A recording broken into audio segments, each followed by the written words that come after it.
teacher Murphy, and in the next 17 minutes, you will learn how to prepare a statement of financial position or SFP. Are you ready and excited for today's lesson?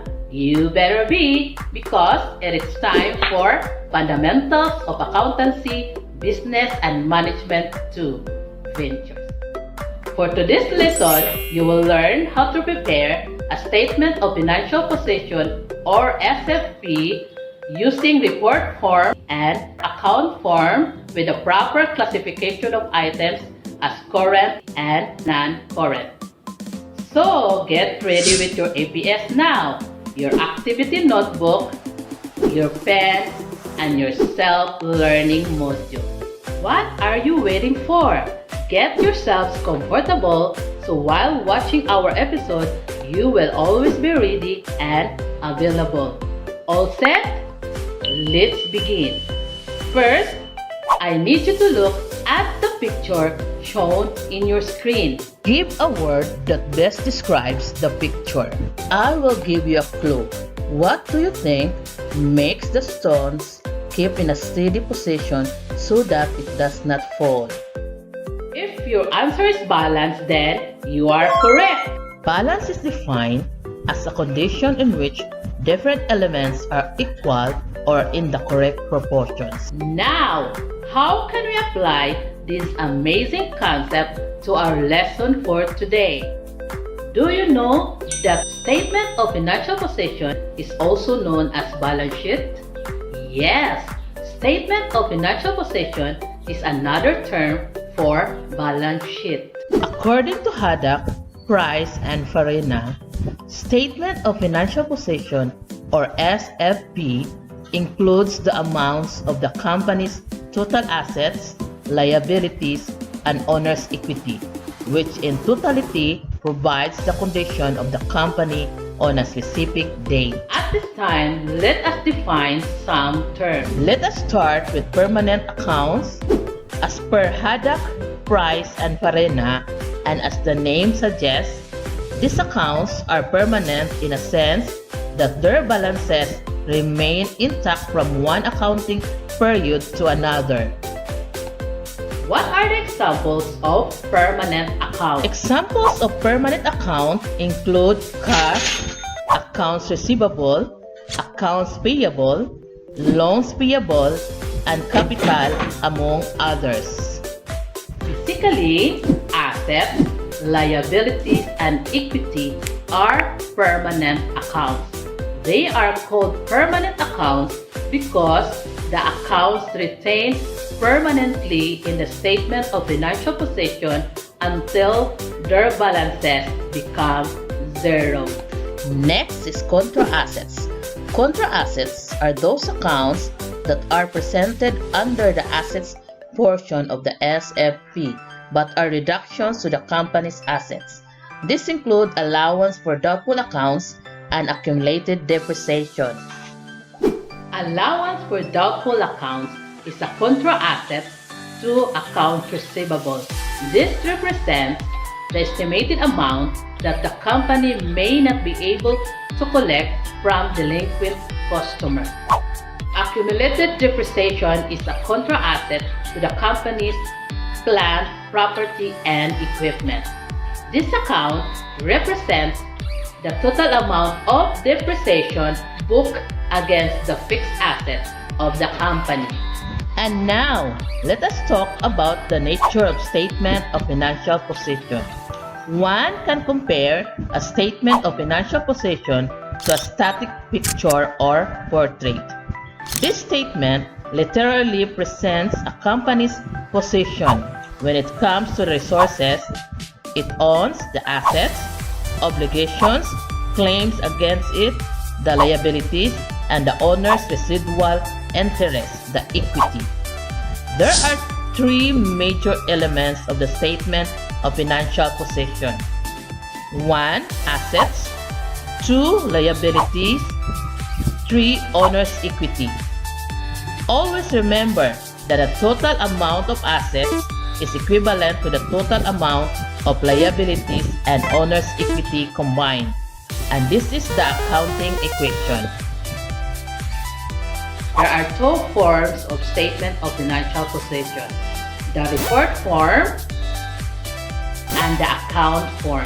Report form is a form of the SFP that shows asset accounts first and then liabilities and owner's equity accounts after, while account form is form of the SFP that shows assets on the left side and liabilities and owner's equity on the right side, just like the debit and credit balances of an account. Lastly, let us tackle about the elements of the statement of financial position and the steps in preparation. Dear learners, you must take note of the 5 easy steps to prepare the Statement of Financial Position or SFP. Step 1. Prepare the statement heading. The statement heading includes the name of the company, name of the statement, and the date covered. The date of the Statement of Financial Position is as at or as of the end of the period, that is, as of December 31, 2020. The use of as of in the SFP means that the amounts are cumulative from the beginning of the life of the company, since these amounts are permanent. Step 2.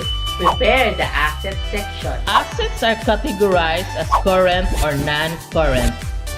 Current assets and non-current assets are arranged by liquidity. Liquidity for this purpose means the ease of converting just assets into cash. Current assets are assets that can be realized, that is, collected, sold, used up 1 year after year-end date. Examples include cash, accounts receivable, merchandise inventory, prepaid expense. While non-current assets are assets that cannot be realized 1 year after year-end date. Examples include property, plant and equipment, furniture, building, land, long-term investment, intangible asset. Step 3.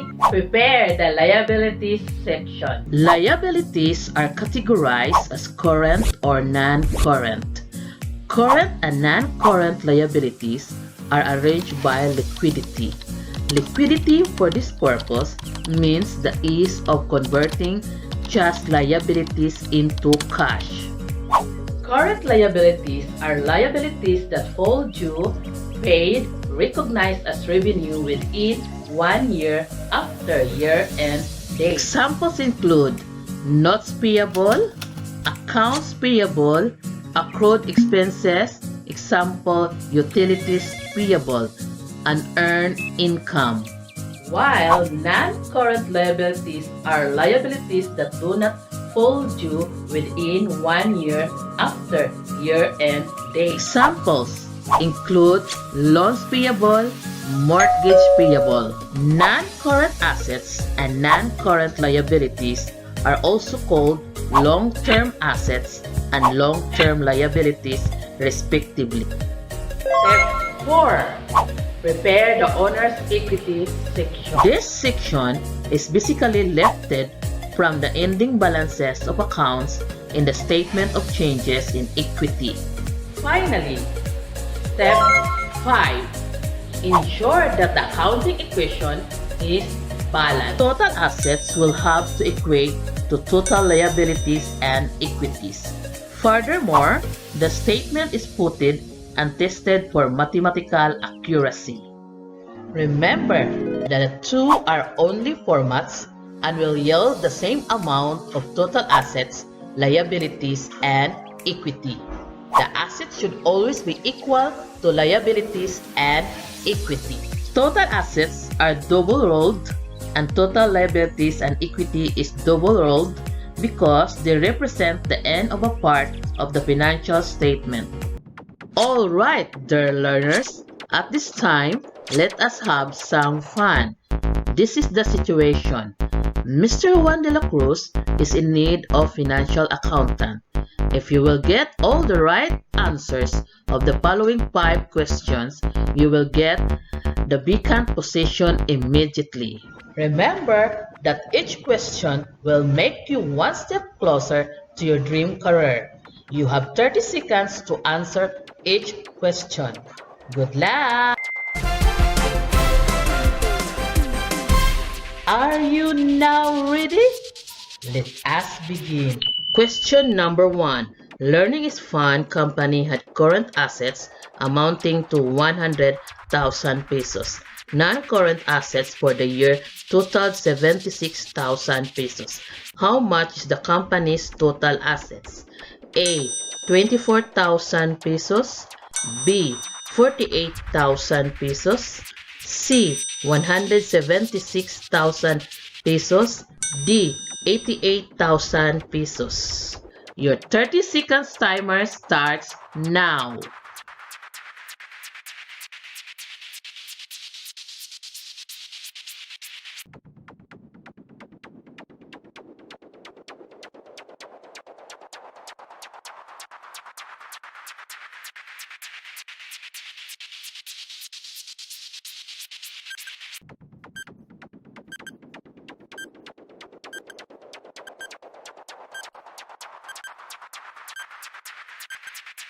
Time is up. The correct answer is C, 176,000 pesos. To check your answer, see the solution found in your screen.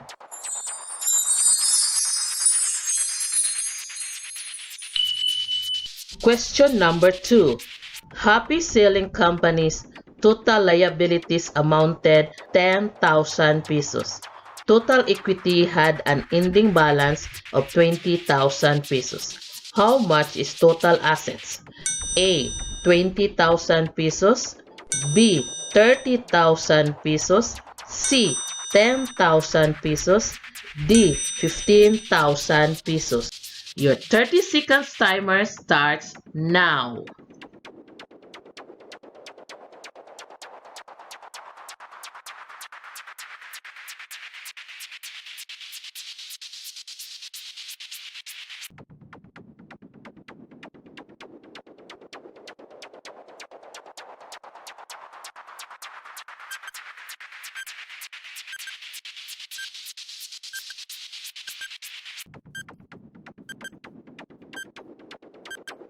Time is up. The correct answer is B, 30,000 pesos. To check your answer, see the solution found in your screen.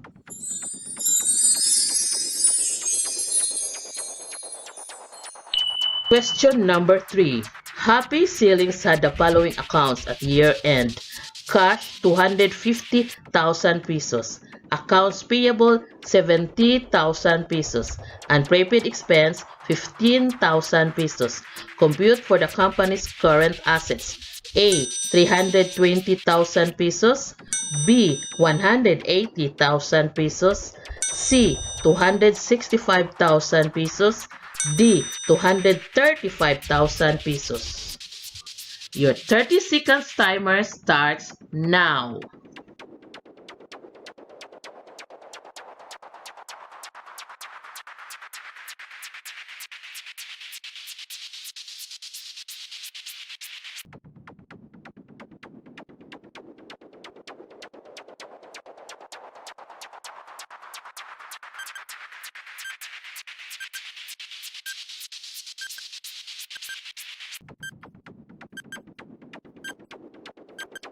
Time is up. The correct answer is C, 265,000 pesos. To check your answer, see the solution found in your screen.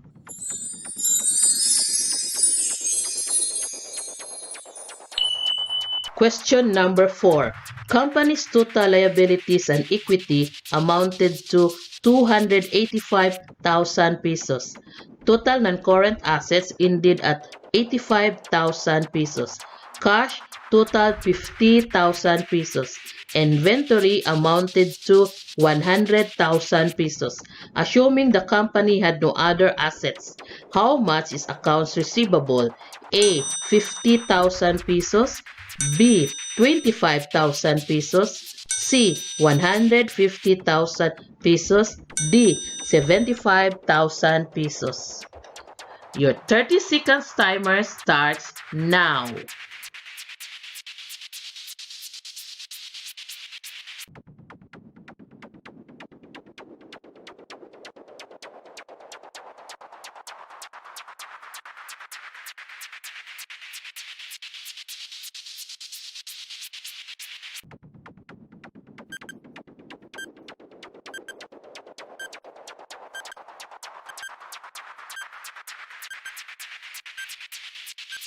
Time is up. The correct answer is A. 50,000 pesos. To check your answer, see the solution found in your screen.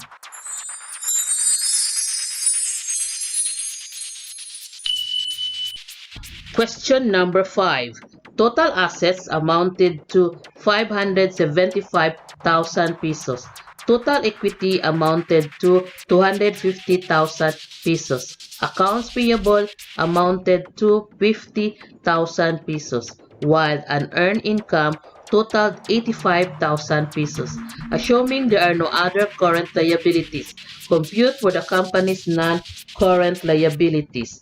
A. 440,000 pesos. B. 220,000 pesos. C. 190,000 pesos. D. 95,000 pesos. Your 30 seconds timer starts now.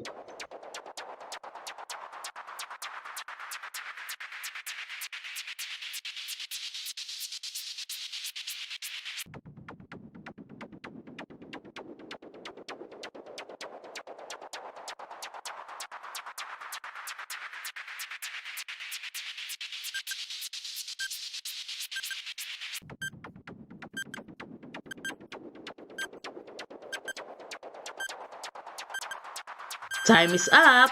The correct answer is C. 190,000 pesos. To check your answer, see the solution found in your screen.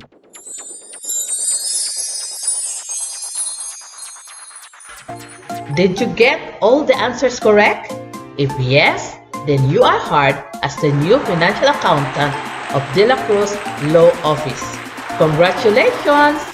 Wow! You have made this far. You were hired by Mr. Juan de la Cruz to construct a report form and account form of the Statement of Financial Position using the post-closing trial balance of De La Cruz Law Office. Now, I need you to look at the post-closing trial balance of De La Cruz Law Office in your screen and prepare a Statement of Financial Position using the report form and account form with proper classification of items as current and non-current, and write your answers in your activity notebook. I know you can do it. Good luck! Are you done?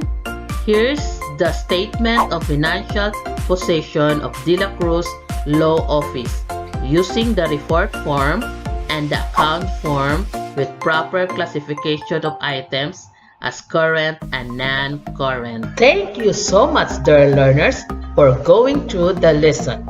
That is all for today's learning episode. I hope you learned a lot today. I really appreciate your active participation. This has been your teacher, Murphy, leaving a message from Peter Lynch. Never invest in a company without understanding its finances. The biggest losses in stocks come from the companies with poor balances. Stay home, stay safe, and keep learning. Thank you and have a great day. See you next time, dear learners. Bye for now.